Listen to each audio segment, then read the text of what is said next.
السلام علیکم ورحمۃ اللہ وبرکاتہ۔ الحمدللہ وحدہ والصلاۃ والسلام علی من لا نبی بعدہ وعلی آلہ وازواجہ وصحبہ ومن والہ وبعد۔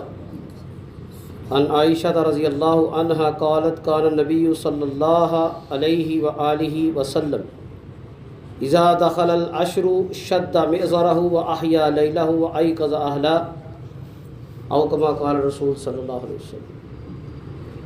اماں عائشہ صدیقہ مطہرہ بیان فرماتی ہیں نبی مکرم صلی اللہ علیہ وسلم کا معمول مبارک تھا جب رمضان کا آخری عشرہ شروع ہوتا شد مئزرہ آپ عبادت کے لیے کمر کس لیتے، یعنی پہلے سے زیادہ عبادت کے لیے کوشش کرتے، وَأَحْيَا لَيْلَهُ اور اپنی راتوں کو جاگ کر گزارتے، وَأَيْقَظَ أَهْلَهُ اور خود بھی جاگتے اور گھر والوں کو بھی جگاتے۔ یہ آخری عشرے کی اہمیت اتنی کیوں ہے؟ یہ آخری عشرہ ایک مبارک رات کے ساتھ اس کا تعلق ہے، جس کو اللہ نے قرآن میں فرمایا لیلۃ المبارکہ، برکت والی رات، اور سورہ قدر میں اللہ نے فرمایا انا انزلناہ فی لیلۃ القدر وما ادراک ما لیلۃ القدر لیلۃ القدر خیر من الف شہر۔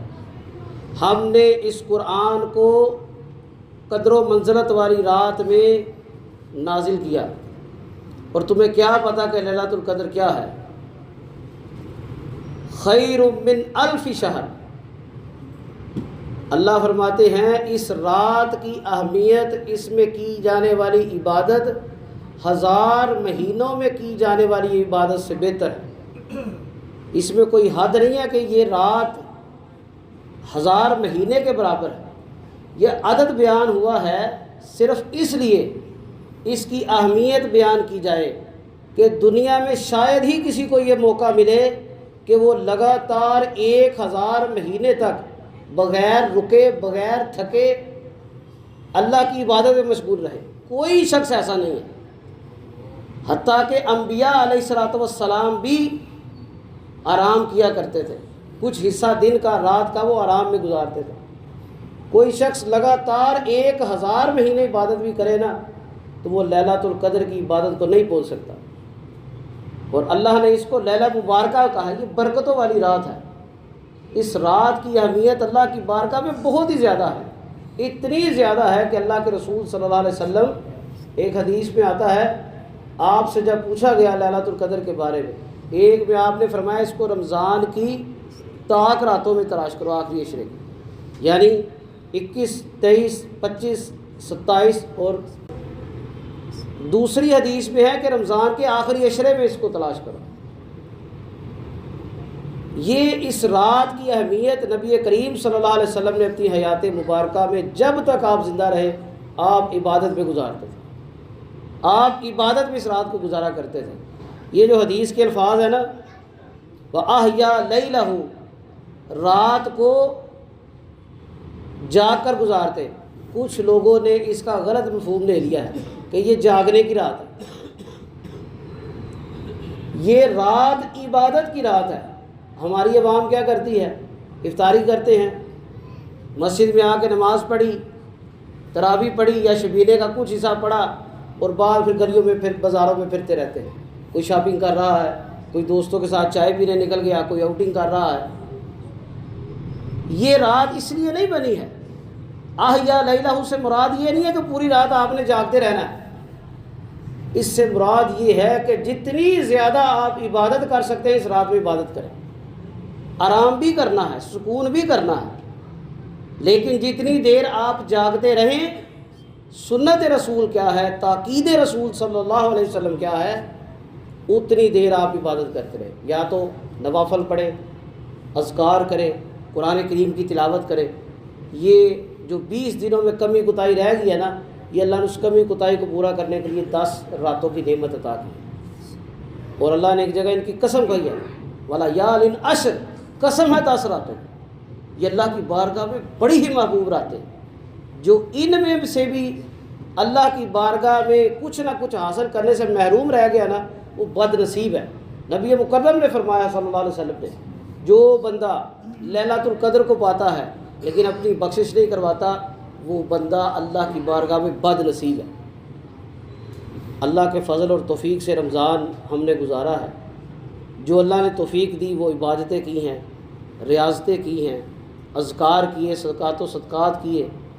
اب اصل جو ہے وہ محنت کا وقت آیا ہے۔ یہ جو 20 دنوں کی ٹریننگ ہوئی ہے نا، بھوک پیاس برداشت کرنے کی، رات کی نیند قربان کرنے کی، یہ 20 دنوں کی ٹریننگ جو ہے وہ اگلے 10 دنوں کے لیے ہے، 10 راتوں کے لیے ہے، کہ رات کو زیادہ سے زیادہ قیام کرو، زیادہ سے زیادہ عبادت کرو، اور اس کے بعد اپنے دن کو زیادہ سے زیادہ اللہ کے لیے وقف کرو۔ یہ بڑے محبوب دن ہیں۔ یہ لیلۃ القدر کی اہمیت کیوں ہے؟ اس کی اہمیت اس لیے ہے کہ اس رات قرآن نازل ہوا۔ رمضان کی اہمیت کیوں ہے؟ شہر رمضان الذی انزل فیہ القرآن، یہ وہ بابرکت مہینہ ہے جس مہینے میں قرآن نازل ہوا۔ قرآن کی وجہ سے، قرآن کے نزول کی وجہ سے اس مہینے کی برکت بڑھ جاتی ہے۔ اور ائمہ محدثین یہ بیان کیا کرتے تھے کہ جو بندہ قرآن کے ساتھ جڑ جاتا ہے اللہ کی ذات اس کو عزتیں دیتی ہے۔ صحیح مسلم کی حدیث بھی ہے، ان اللہ یرفع الاقوام بہذا الکتاب ویضعها بها آخرین۔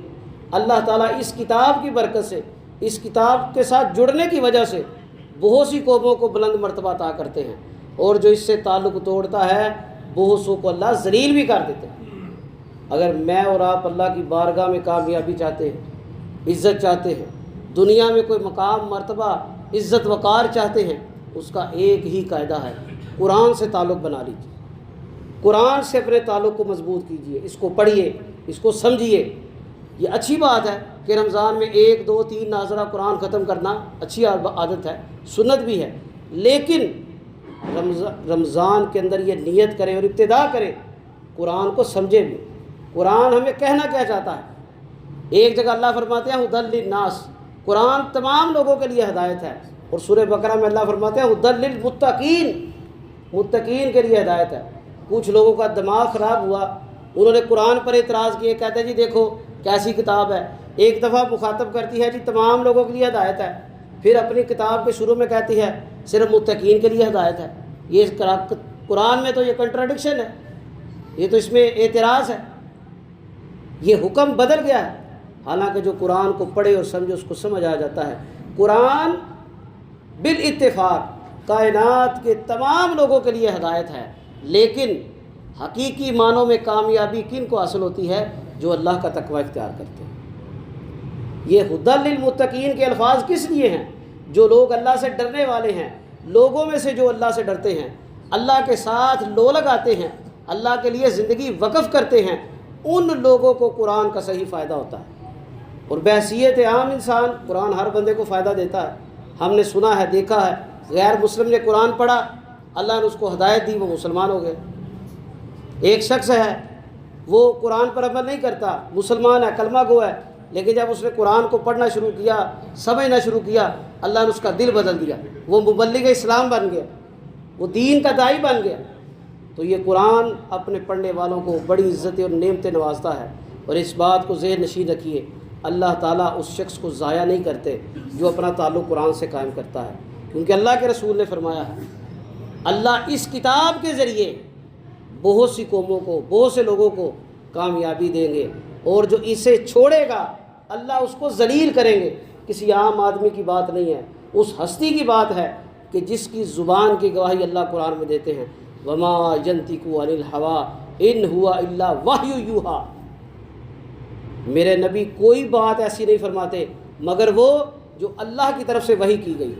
یہ اللہ کا اعلان ہے بازبان محمد رسول اللہ صلی اللہ علیہ وسلم۔ کامیابی ہے تو قرآن کے ساتھ ہے، کامیابی ہے تو قرآن پر عمل کرنے سے ہے، ناکامی ملے گی جتنی مرضی کوشش کر لو، پیسے کما لو، ٹیکنالوجی بنا لو، اگر تمہاری ذاتی زندگی میں، ایمانی زندگی میں قرآن نہیں ہے تم اللہ کی بارگاہ میں ناکامیاب۔ تو اللہ سے دعا ہے اللہ ہمیں ان 10 راتوں میں زیادہ سے زیادہ محنت کرنے کی، عبادت کرنے کی توفیق عطا فرمائے۔ جو پچھلی 20 دنوں میں کوتاہیاں ہوئی ہیں اللہ ان سے صرف نظر فرمائے، ان 10 دنوں میں اللہ عبادت کا حق ادا کرنے کی توفیق عطا فرمائے، اللہ قرآن سے جڑنے کی توفیق عطا فرمائے۔ وما علینا الا البلاغ۔